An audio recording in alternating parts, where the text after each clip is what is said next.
Hello, welcome to episode 2. Here's our blanket, excellent. Asymmetrical twin. Dropping and sinking. Notice how So just notice. Joining us for the second episode of next week. Namaste.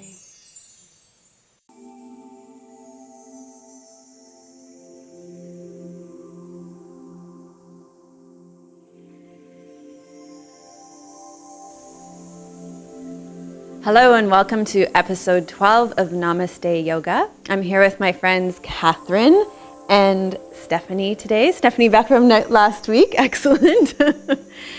Just before we do our yoga today, we're going to be doing a practice around warrior energy to get you prepared for the holiday season. Isn't that kind of funny that we have to prepare for the holiday season with warriors? I don't know, that's how it works in my life. But before we go to that, I just wanted to let you know about a couple of things. I would love to get your feedback on the show. So if you are subscribing through iTunes, if you can leave some comments there and rate the show, that would be totally amazing. We'd really appreciate that. Also, you can drop by my website at www.melissawest.com and you can sign up for my newsletter there. And just wanted to also let you know, I'm not sure a lot of you know that I do have a weekly radio show too, and we have a number of yoga instructors coming on to talk about yoga, a number of Buddhists. This afternoon, for example, I'm going to be speaking with Ed Brown about an interview we have coming up in January. So I thought you might be interested in taking a look at those as well. So just go to melissawest.com and you'll find out lots of great stuff there.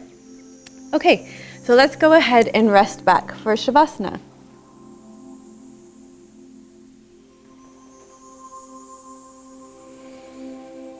Okay, so resting back and feeling the body lying against the ground.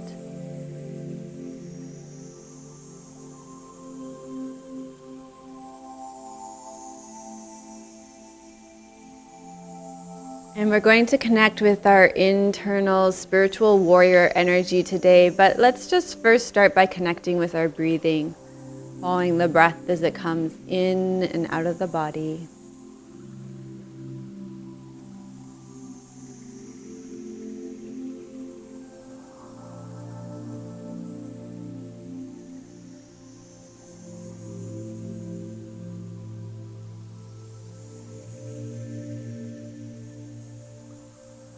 Feeling the physical body resting on the ground.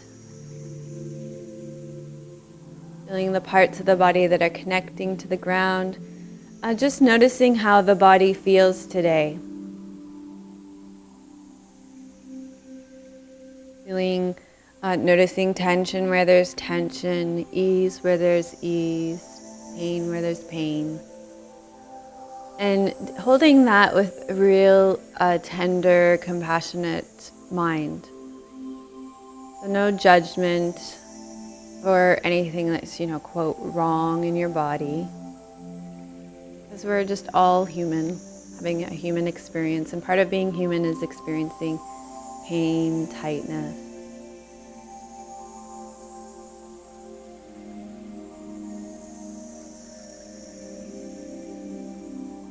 So at this fall season, we've been working with coming inward and reflecting on our lives. In a way, taking a deep assessment and connecting with who we are, what we do, exploring what we value, and how we express that in the world. Just take a few moments now to focus in on your strengths in the world. In yoga, we call it our dharma, what we're being asked to do, what service we're being asked to play in the world, provide. Drawing on our own strengths and talents and how we act that out in the world.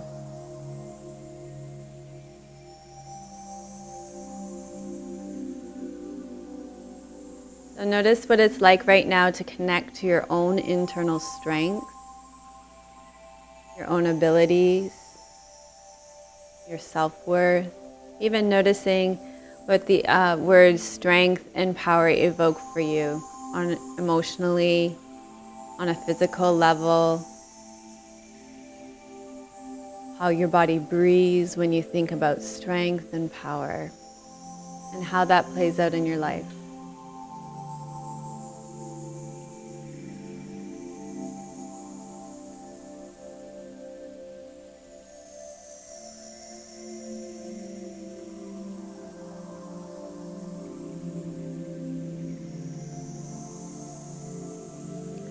So take a moment now to set an intention for your practice today. We're going to be connecting with our own personal strength and power today. And, based on what's going on in your life circumstances, how could this yoga practice best serve you right now?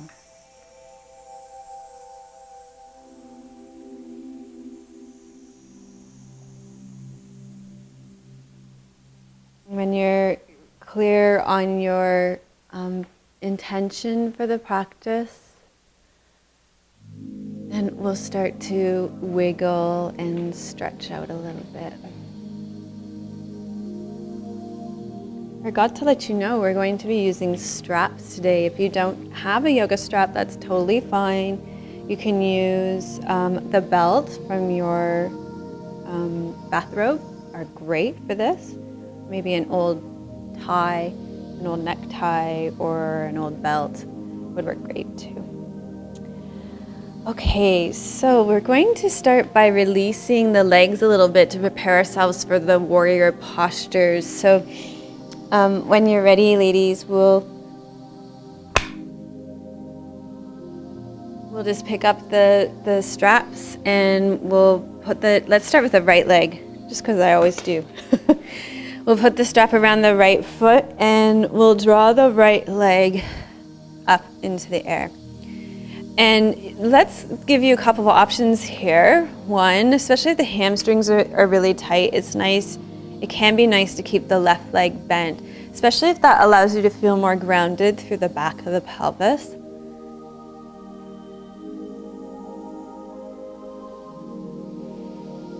Let's focus on really opening up through the back of the leg and sinking down through the back of the pelvis on the right side too.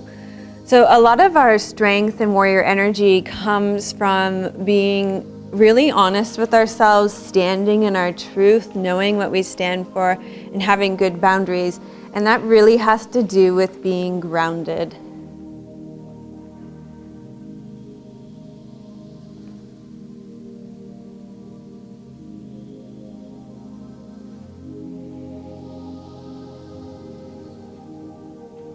So by practicing poses that wake up the legs, it helps to really increase that connection between our legs and the earth.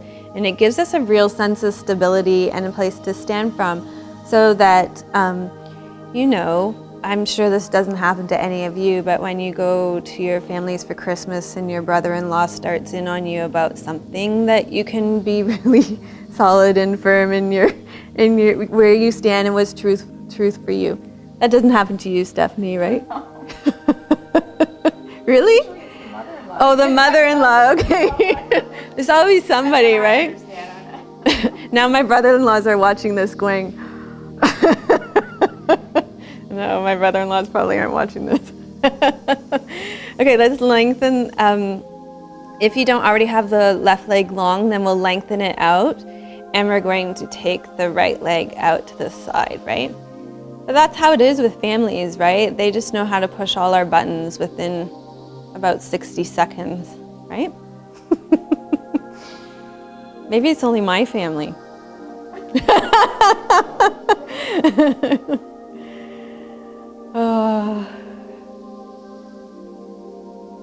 I think my mother, God bless her, is the only person that can make me cry within about 30 seconds.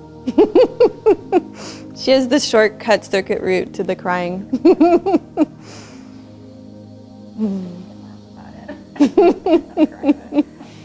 Well, that's from practicing yoga, right? Being strong, being able to stand in my power. I don't cry anymore so much. Only on the way home, right, honey?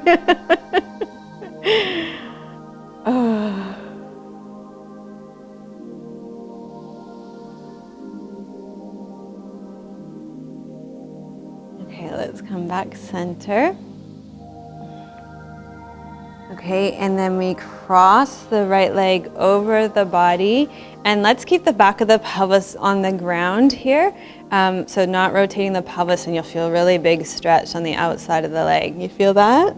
Yeah.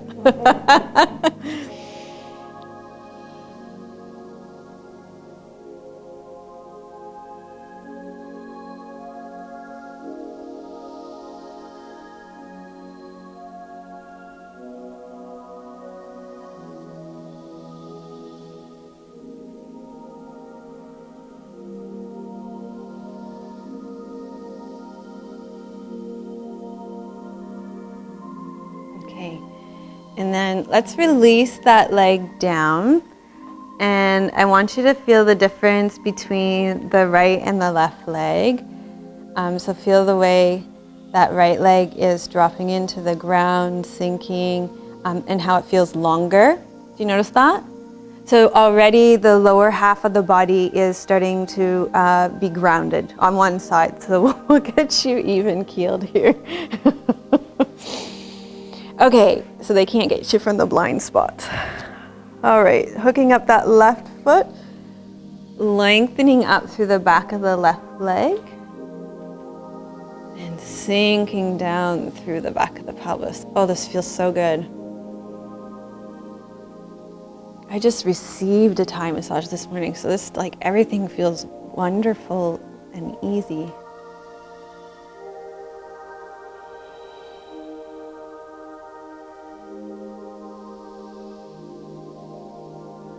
So a couple of things to watch for when you're doing these. Both Stephanie and Catherine are doing a really nice job of this, but one thing I notice was sometimes with my students is they're holding onto the straps so hard that their knuckles are white. So watch for white knuckles. The other thing that I see a lot of is kind of this kind of shoulders really lifting off the ground and really efforting. So actually the shoulders have very little to do with opening up the back of the leg. So let the shoulders be heavy. Okay, then let's open this left leg out to the side. Nice. That was the floor. Mine was the real hip, if you heard that at home. Mine wasn't the floor. I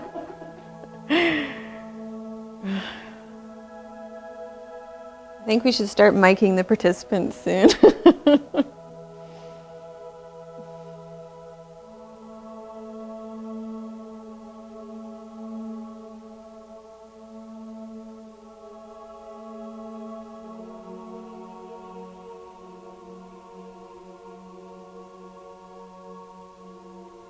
Okay, and then we'll come back center and cross the leg over the body.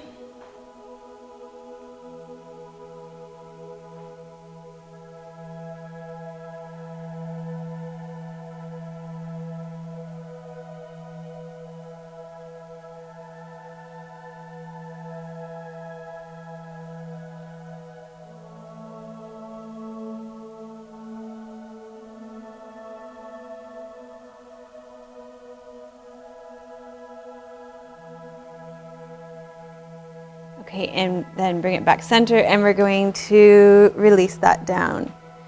Oh, that feels so good. Notice how the legs feel now. Notice how they feel closer to the ground. You might also notice that the curve in the lumbar spine has lessened a bit too, that the low back doesn't feel as tight. So just notice what you feel in your body. And then we're going to do half reclined hero's pose. Now in this pose, you want to be very careful of your knees. You want to feel the stretch in the belly of the muscle and not in the knees at all. So we'll start by bending both knees in, feet flat on the floor. And let's start with the left leg. We're going to bring the left leg up to the side of the body. Internally rotate that left leg, bringing the knee toward the ground, but not necessarily on the ground.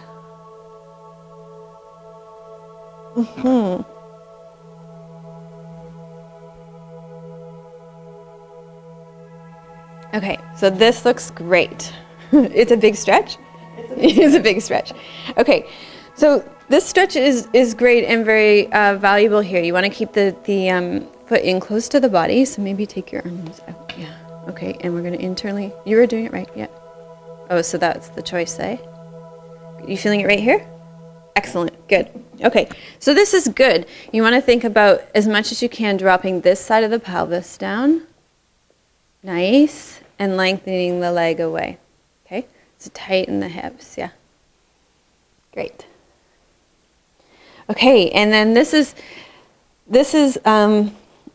so Catherine's quite tight here. That's fine. Working with it just like this is plenty good enough. And this is more what probably the average person is going to look like in this pose. And you feeling it right here? Mm-hmm. Yeah. So where you don't want to feel this stretch is right here on the inside of the knee. If you feel it there, you want to back off. Okay. You want to feel the stretch like Stephanie and Catherine are in the belly of the muscle. And see, when I'm working with Stephanie on this one now, what I'm doing is I'm not encouraging either one of them to bring the knee to the ground. We're encouraging them to create length away from the body, right? Does that feel good? Mm-hmm. Yeah, it creates a lot of nice space. So that's great. Great. Okay, now come on back center. And let's do this on the other side too. So internally rotate the other leg. Nice. Just as tight. Yeah. So it can be, sometimes one side's tighter than the other. And sometimes you might feel more, mostly usually there's one side that's tighter than the other. This is a little tighter on you. Does it feel tighter or? No, it feels the same. Feels the same.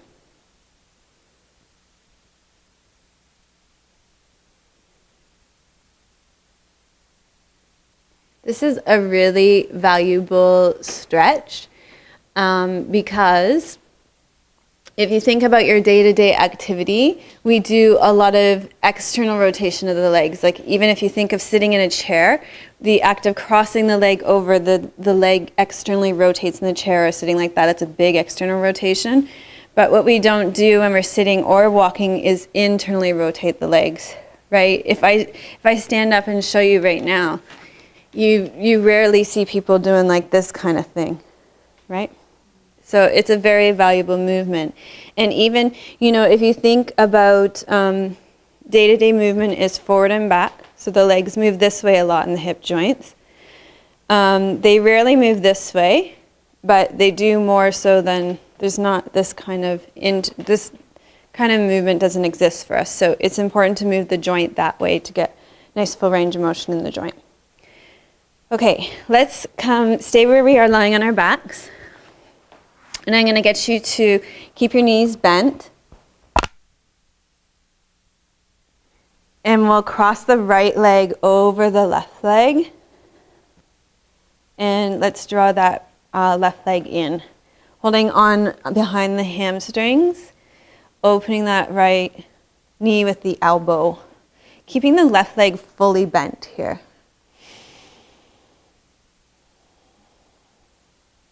This one, I used to give people assists in this pose, but I don't anymore because, quite frankly, I wouldn't want to receive one in it. Like, it's already intense enough. You don't need somebody really coming in giving you more in this one, I don't find.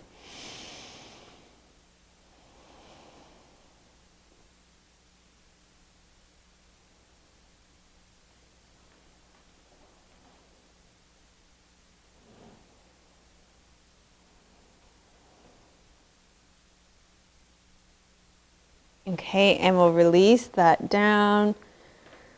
Right leg bends, left leg's gonna cross over the right leg, really open that left knee up. We'll draw the right knee in. You're gonna reach through the left leg, hold on the hamstring.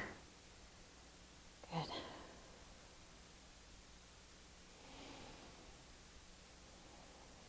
And really pay attention to your body in these. So for me, I'm still nursing a little SI joint injury here.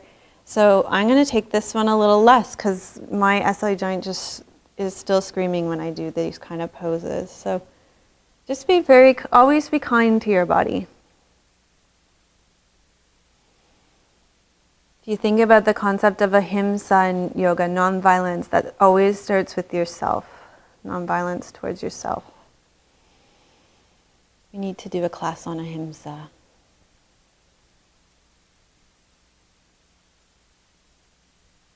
Okay. And then let's lower that down. And we're going to bring our knees into the chest. And let's take our arms out to the side in a soft T. We'll lower the knees over to the right side. Okay, and when you do that, you're going to be looking over the left shoulder.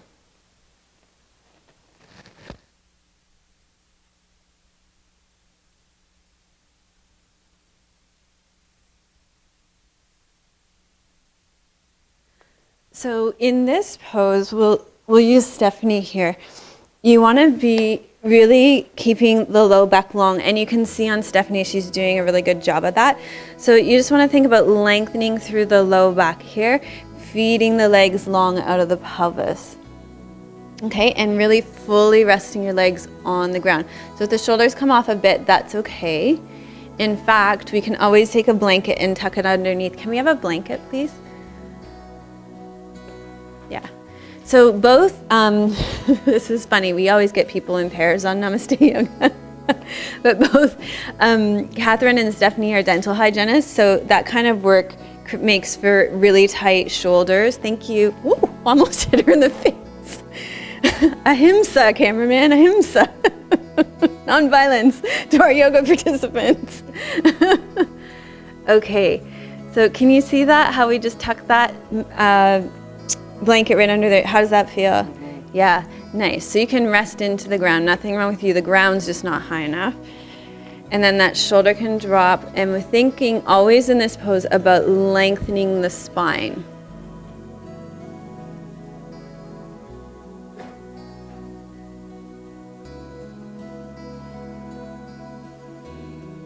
Okay.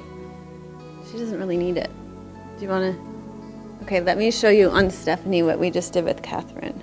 Because this is great to do at home, to tuck. Okay, so what we did was we tucked right underneath there. And then you'll notice, even though that she didn't need it, do you feel how much more your spine actually just lengthened? Yeah. So propping is so great. Always be propping. Okay, so I want you to take your right arm across your body, and you're going to hold on to it with your left hand.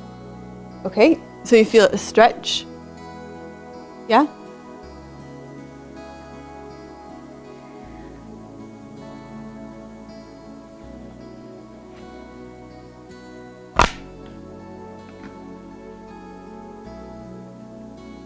So knees to the right, arms to the left. Great release for the shoulders.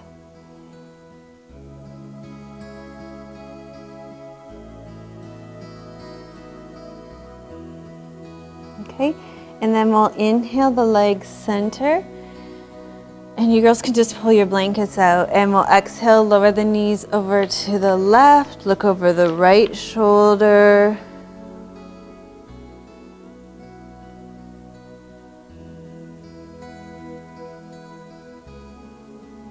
And then, so staying long through the low back.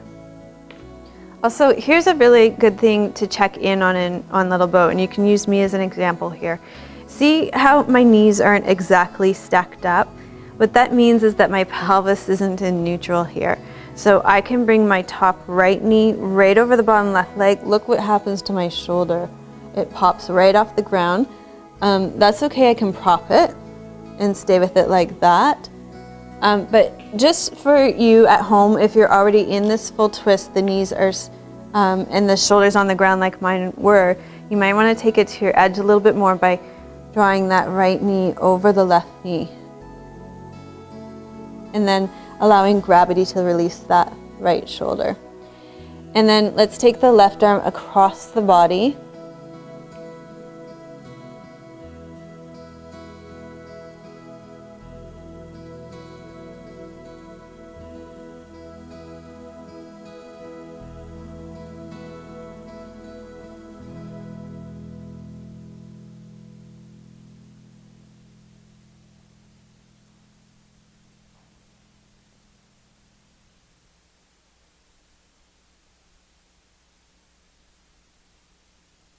Great.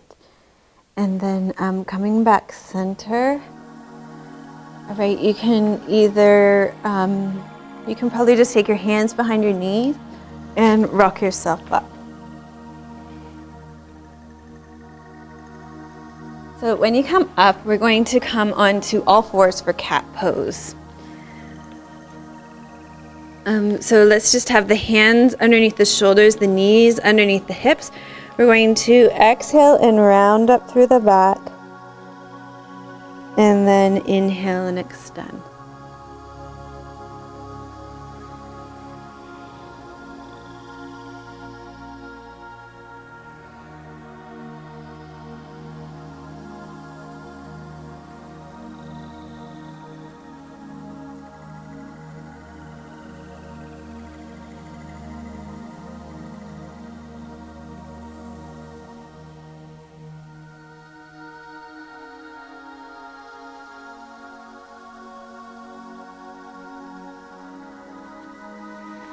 Okay, from here, we're going to come into Dying Warrior pose.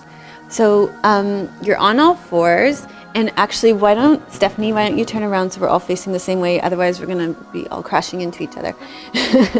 So what we're gonna do is walk our knees to the right side of your mat. You're not gonna be off your mat for long on your knees. And then you're going to lower the left hip down onto the ground. And you're going to lie down on your belly. Okay, blankets can be really useful here, especially for women, because depending on where you are in your cycle, your breast can be really tender. So just a little bit of padding under your chest can go a huge long way in creating a little more comfort for you. Okay, so from here we're going to lengthen the legs out long, so you're like on a front lying L shape. And then you're going to leave the bottom left leg there and take your top right leg straight down. And what we want to do is close that right hip towards the left inner thigh here. So we're working towards bringing the pelvis more parallel to the ground eventually.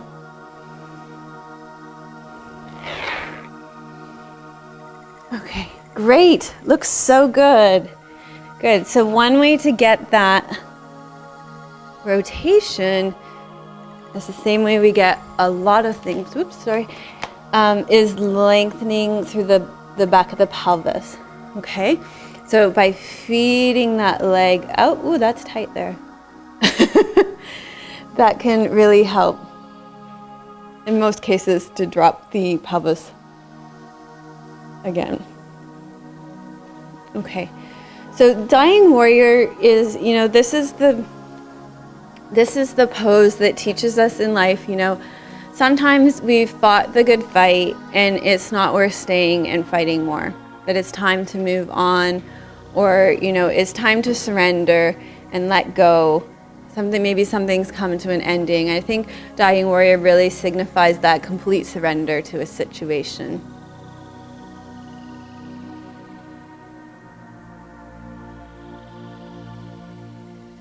Okay, so you're going to gather yourselves up, and the great thing about Dying Warriors, you can always come back to life again. And we'll come onto all fours again. Do you want the blanket this time? You're good? Okay, we're gonna walk the knees to the left this time. Lower the right hip onto the ground.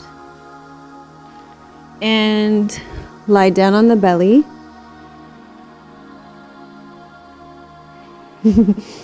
Okay, from here you're going to straighten the legs out. And then the last piece of this is to bring the left leg straight down, left hip turning towards the inside of the right thigh.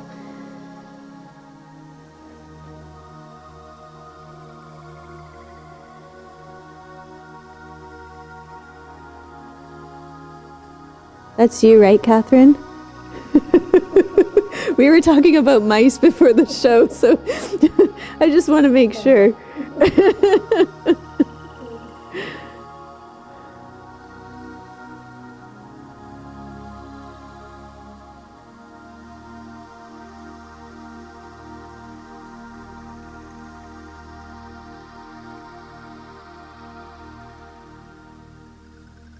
Okay, and then let's gather ourselves up again. All right, and we're going to come into, you know what, let's work with down dog on the forearms. This helps to build strength in the upper body. It's great preparation for headstand.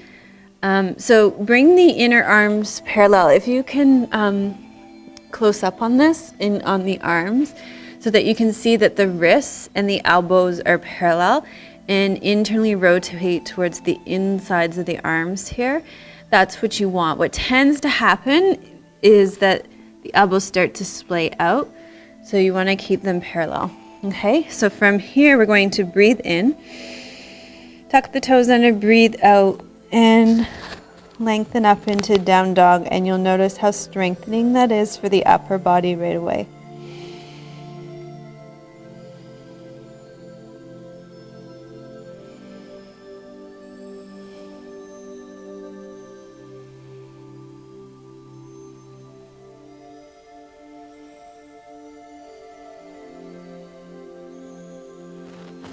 Okay, and slowly lower down, and just check out your elbows. You guys have done a really great job of keeping them really parallel. Okay, let's just do that one more time. Readjust your elbows if you need to. Roll to the inside of the arms. Breathe in and breathe out. I was in a yoga class yesterday where we were working on headstand, and if you didn't want to do headstand, you could do dolphin diving, which is, it's awful. You come from here to here, plank, back and forth, back and forth. And it's very strengthening, just like this. Yeah, take a break. It's very strengthening for the upper body. And I was shocked at how many people took the option to go back and forth and work 1,000,000 times harder than if you actually ever just came up into headstand. Look at you go, Stephanie. Good. I was trying to see what you were doing. Oh, you want to see that? Check this out. It's like this.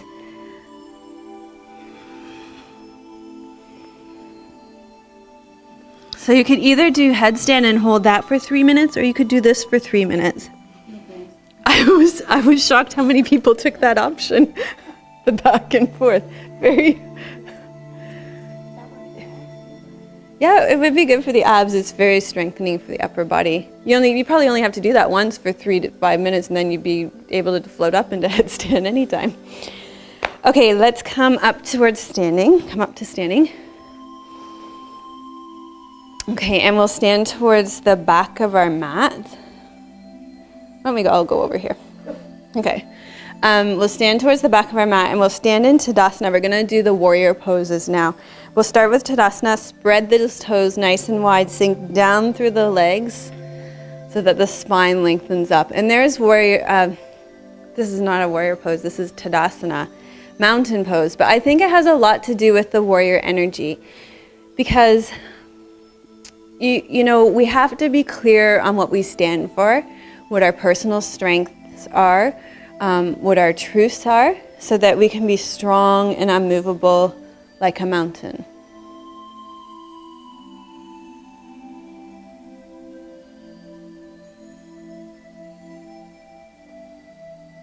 Okay. So from here, we're going to come into Warrior One pose. In Warrior One, we'll take a big step forward. Actually, not such a big step forward. I like to do the Esther Myers version of this pose, or the Vonda Scaravelli version of this pose, with a shorter stance.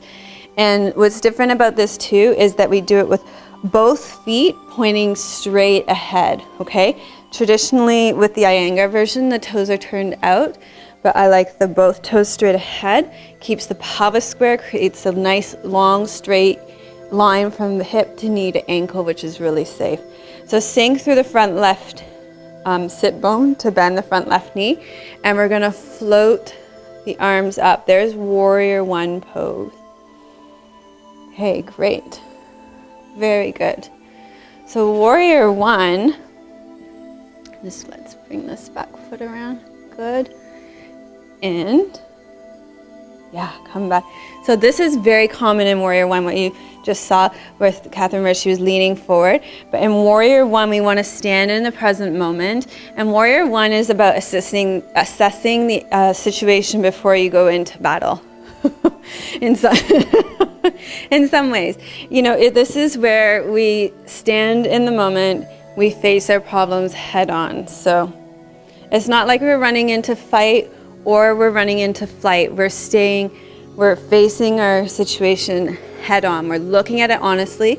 We're assessing what's going on. We're looking at what we value in the situation, what's important to us. And it's an assessing. We're just looking. We're facing our situation head on rather than running from it. That's the main thing with warrior one. So from warrior one, we move into warrior two. And in this one, you'll turn the right toe out slightly. You'll bend the front left knee still. Spin the right hip back and the left hip forward. Now, just an important safety precaution here. You want to be very careful that that left knee is not rolling in.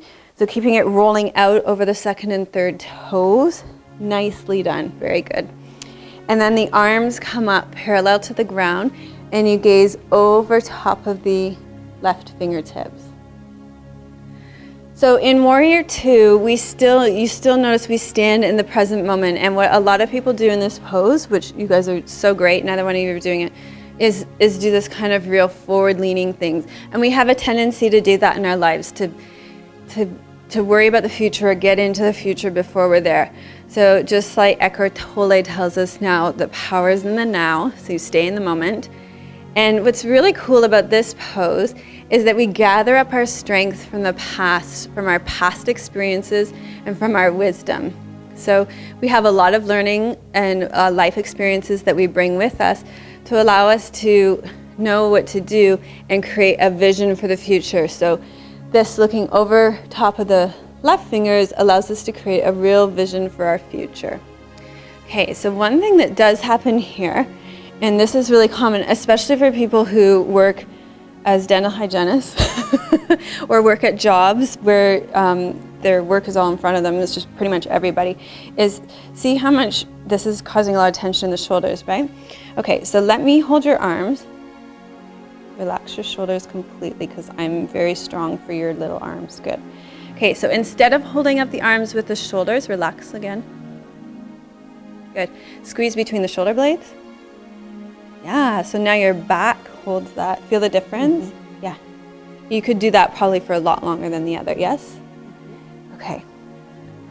So there's warrior two. We're going to come back center and we'll step back.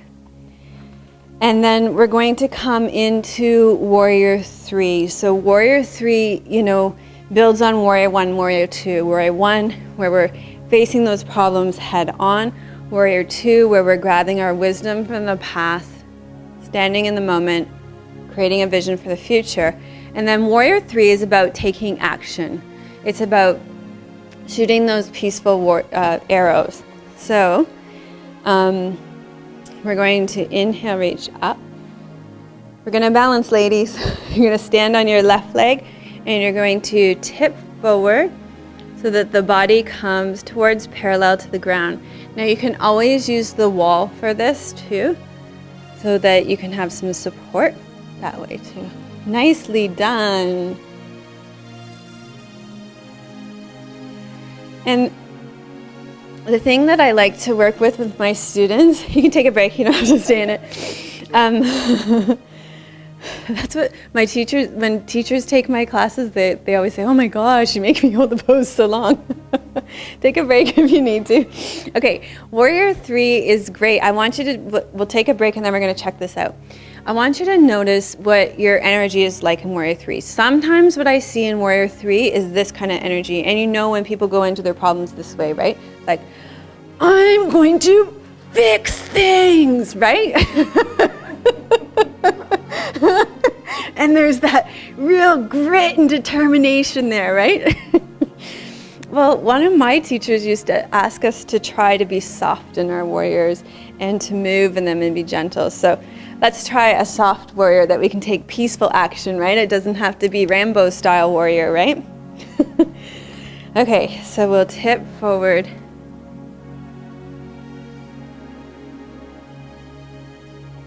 And there's warrior 3. And you can even inhale, soften, and exhale, extend. So it's almost like, you could retreat back.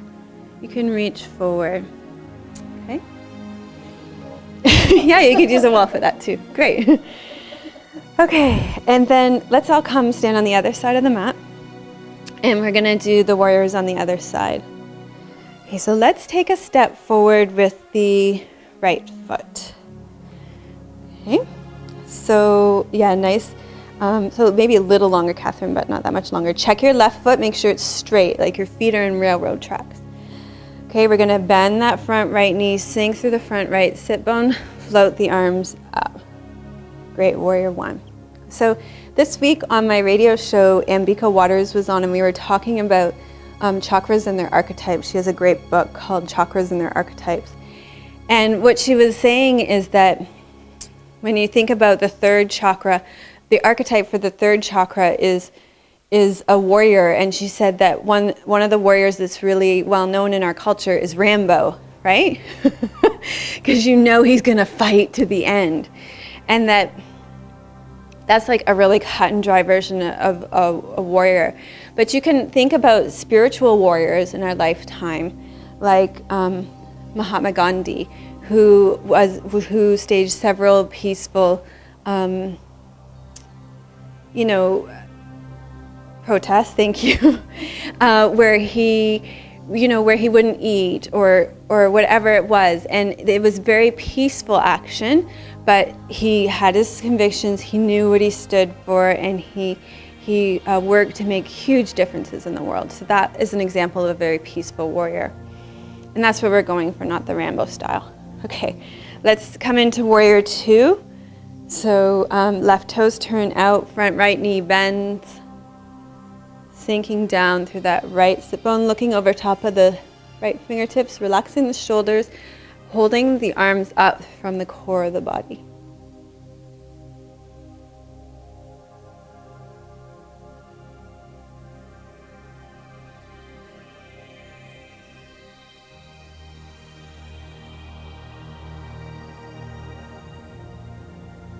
You can probably think about other archetypes in our history and culture that have used peaceful warrior energy to make big changes. So another person that's coming to mind to me is Martin Luther King, is another person that fought for injustice in a very peaceful way.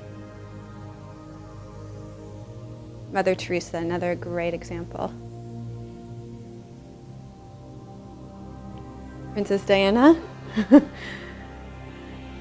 Yeah, I mean, she did a lot for our minds, right? Yep.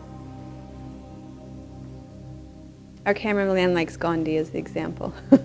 Okay, come up, and then we'll practice being our peaceful warrior activist energy by coming forward into warrior 3.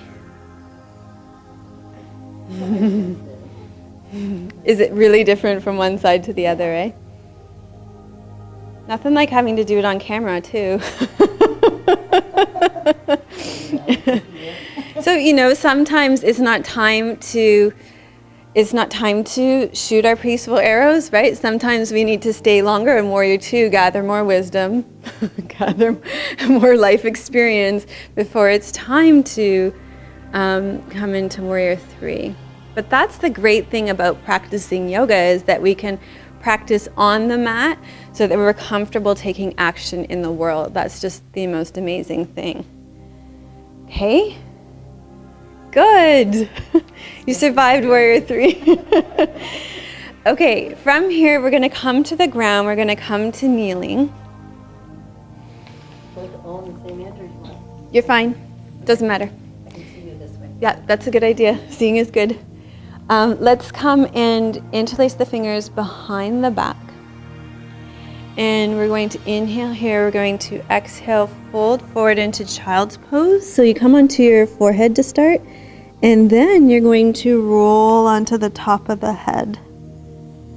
Okay, now what you'll probably notice straight away is that the top of the head is really super sensitive. Do you feel that? It's tender up there, right? Yeah. So you can use blankets under your head. That feels a little better. Feels like way better, actually. Did you guys want one? There you go. Do you want one, Stephanie? Oh, she's got a headband. You got those little teeth in your head now? Oh, that's good. Good. That's rabbit. Good. So slowly up. This pose is often called the poor man's headstand, because you can see you get a lot of the benefits of headstand here without actually being in the pose with the legs above the head. A lot safer too. Good. And then come up slowly. Great. And we're going to make our way onto our bellies. So we're going to lie on our bellies with our hands down by the side of the body. I want you to roll your shoulders back and up so they're in line with your back. And we're going to breathe in here. We're going to breathe out, lengthen long through both legs, lengthen long through the fingertips, and the upper part of the body is going to lift off the mat. Great. Good. Okay, great. And what's happening here is very common, which is what happens for a lot of people, is they hyperextend through the neck. So I love that happened. Great. So we're going to keep the back of the neck long here so that when you're done your yoga practice, your neck doesn't hurt you. So tuck your chin, keep your chin tucked. See how nice and long that back of the neck is now? That's really important, especially for you because your neck gets really sore, right? And that feeds into shoulder tension and such too. Oh, that's tight today. Stay rooting through the pubic bone and keeping the low back long. Okay.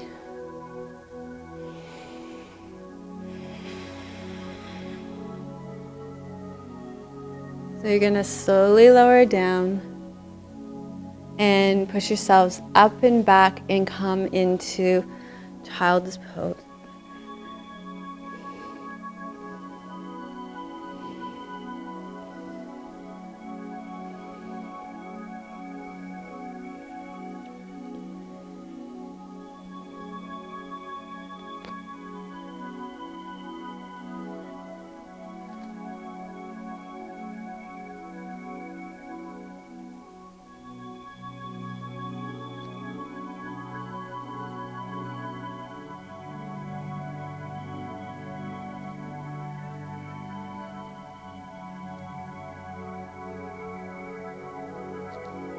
Okay, so we're going to slowly roll ourselves up to seated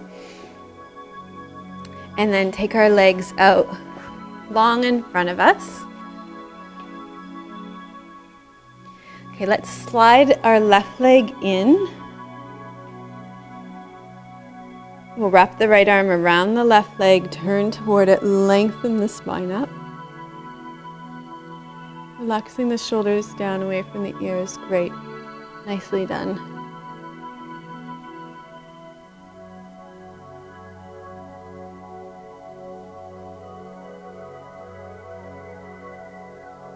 I feel like I'm heavy breathing today. Does it sound like I'm heavy breathing today? Excellent, good.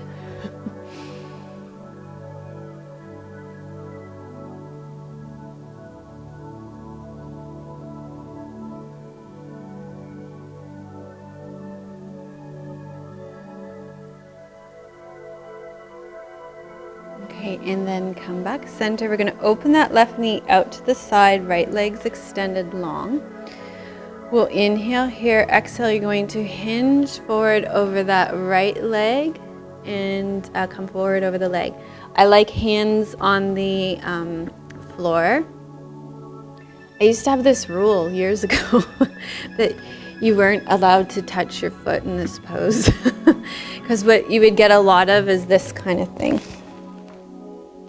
And then the spine's not long anymore and it's just grasping and it's awful. So you might as well just keep the hands on the ground, hinge forward from the hips, keep the spine long.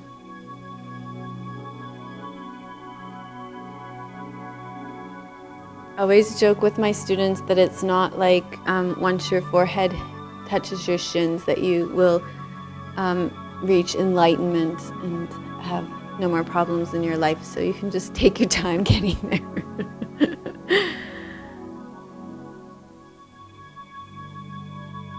Forward folds are about patience. And boy, do we have to have patience as spiritual warriors, that is for sure. Conflict requires a lot of patience. Trying to make change in the world takes patience. Okay, slowly up. Left leg extends long. We'll slide the right leg in. Wrap the left arm around the right leg. Lengthen up through the spine and turn toward it. Great. And I'm going to use Stephanie as an example here. She's doing it right, but I'm going to get her to show you what a lot of times happens with my students, which is roll back on your pelvis. Yeah, this happens a lot with my students, where the pelvis rolls back and then you can see the spine gets really rounded here. So just like you were before, you want to stay lifted and up nice and tall. And see how much longer the spine is. Does that feel better too, right? Yeah. It's really common.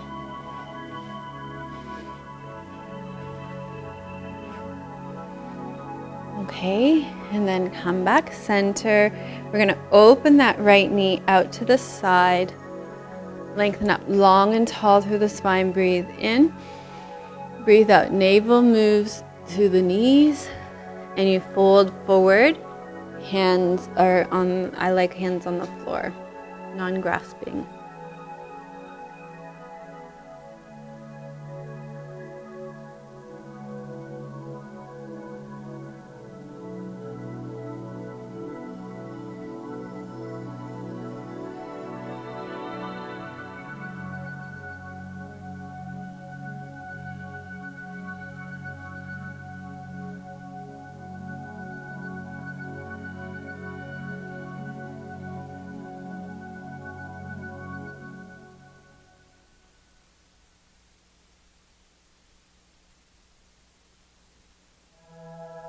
Fabulous. And then we'll come up to sitting. And we're going to do a mudra for inner strength. Because if we're going to be spiritual activists in the world, spiritual warriors, then we need to have a lot of internal strength, know our truths and know what's true for us so that we can take action in the world. So if you come to a comfortable cross-legged position, it can be nice to elevate your pelvis slightly so that you're lengthened up. Okay, and then we're going to take the hands into a tight circle between the thumb and the index finger. Tight circle, so not just the nail, but beyond the nail. And you're going to bring the right hand slightly under the left hand.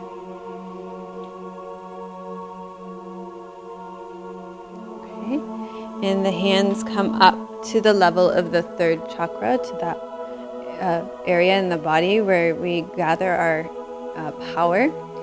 And this also has a breath with it. So the way that the breath works is we take 4 little sips of breath in through our nose. And then we exhale through an O in the mouth.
next time you exhale, you can bring the hands down and make your way down to lying on your backs for Shavasana.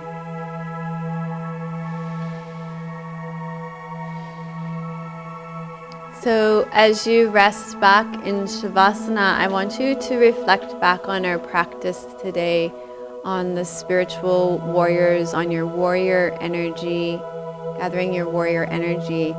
And, now in Shavasana and over the course of the week, reflect on your strengths. Reflect on the value that you bring to the world, because everybody has gifts and talents and strengths that they can bring into the world to make a difference. That's your dharma. Also, take some time now too to reflect on your truth, what's true for you. So a lot of times I think about this in terms of, sometimes it's easier to think about what our deal breakers are more than what our truths are. Sometimes it's easier to think in those terms. So maybe, what are your deal breakers? And then from there, you can easily assess what's true for you and what's important to you.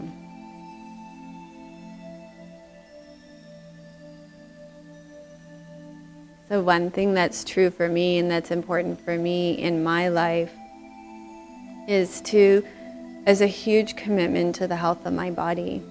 So for me, that takes many shapes and forms: to cook myself healthy, nourishing meals, to see my naturopath regularly, to take my vitamins, to make sure I don't work too much so that I'm so stressed out that I'm causing ill health in my body. So that is true for me. And what we want to do is reflect on if our truths are coming out in our actions in our everyday life. So if my truth is that my health is really important to me, but I'm eating at McDonald's every day, then my truth is not in line with my actions. So, and this is where we get discontinuity in our lives, and it creates a lot of stress and internal and external anxiety and turmoil in our lives. So you can reflect on that and just notice today what stands out for you in this practice, and what you're going to take from this practice with you out into your life, and what that will look like as you carry it out into your life this week. Because ultimately, we practice yoga to increase our consciousness and to live in a more conscious way in our life. So think about how you will consciously bring what we've learned in yoga today out into your world this week. Thank you very much for joining us for the 12th episode of Namaste Yoga. It's been a pleasure. Namaste.